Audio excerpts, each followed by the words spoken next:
And just give us some do's and don'ts around the coronavirus, as there's so much fear going on around, but it is always good to hear what exactly should we be doing during this pandemic. I'm going to give her a brief, a minute or two to come forward and let us know what should we be looking forward to, what should we be doing to keep ourselves safe while we're having faith. Can y'all welcome her? She comes?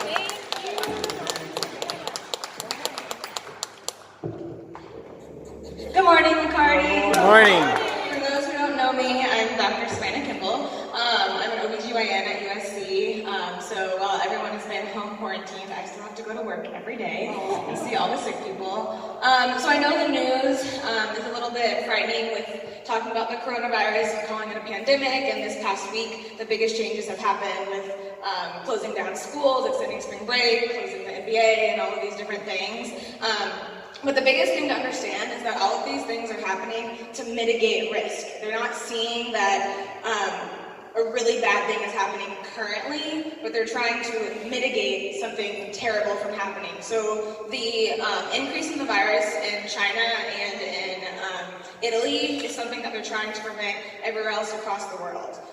So the biggest things to do to mitigate risk, not saying that there is a big risk right now, the risk is actually low to contract the coronavirus, but to mitigate or decrease that risk is to wash your hands, keep a distance from people, definitely cover your mouth. So these are all things that, cover your mouth when you're coughing, these are all things that we should be doing all day in our life. And I see people that don't do them in the clinic, my medical students, lots of people. So I think I actually am thankful for the coronavirus that we can all take 2 months to remember that these are things that we can do to decrease the risk of spreading diseases throughout our whole life. So whenever you use the bathroom in public places, wash your hands. These are things that we learn in kindergarten, but these are things that I see people not doing on a daily basis. When you cover your mouth when you cough, use your elbow, not your hands.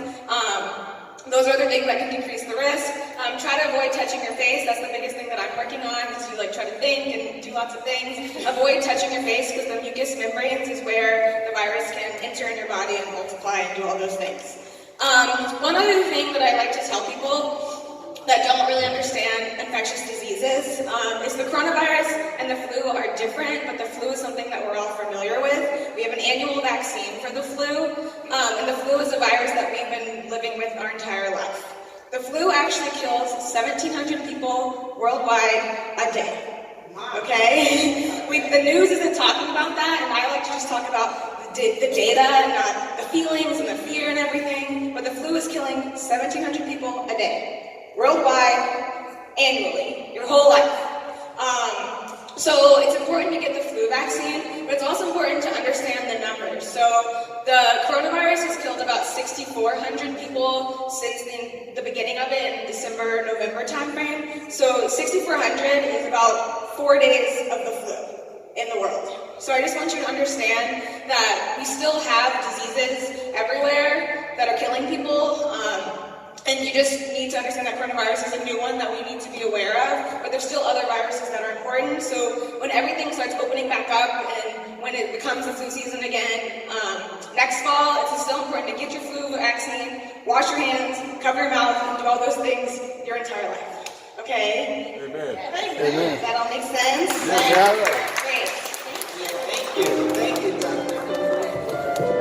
for giving us those recommendations. So be safe and have faith and continue taking care of yourselves. I want to give an addendum to the announcements. Bible study is moving to a phone call. It'll be a prayer call on Tuesday so that you don't have to come into small spaces. We're having church service because we are in a big cathedral and we don't have thousands of people. And so it is able for you to do social distancing. But in the green room, it is a little bit harder to do social distancing. So we are going to move that to the phone call. So the same prayer line you use on Tuesday morning to call in and power up is the same prayer line you are going to use at Tuesday at 12:30 for a prayer call and a brief word and scripture study on the phone. Everyone got that? It's the same prayer call that you used in the morning on Tuesday morning, the same one you're going to call into, and around 12:30, myself and Pastor Lisa will be on. We will give a quick scripture verse, we will do a brief study on it, and then we will pray together as we are mitigating and following how the virus is taking effect in our city and around the world. Amen? Amen. Amen.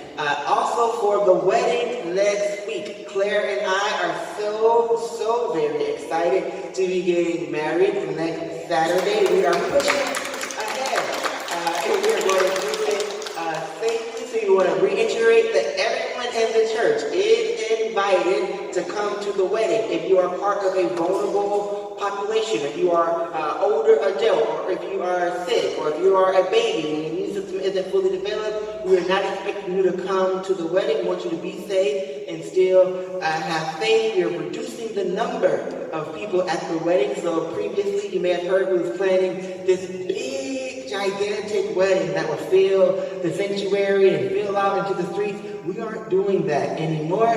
We are going to reduce the numbers to 250 people or less for the wedding. So you are invited to come to the wedding and enjoy, fill the entire sanctuary with social distancing, and we will proceed as planned, and knowing that God is putting this wedding together. The only change may come if they ground domestic flights, because then my parents won't be able to come, and that wouldn't, be fun. And so we are watching the news for that. The wedding is still going to happen at 1:30 p.m. here in the sanctuary. 1:30 p.m. here in the sanctuary. After the wedding, you will have a tent out back.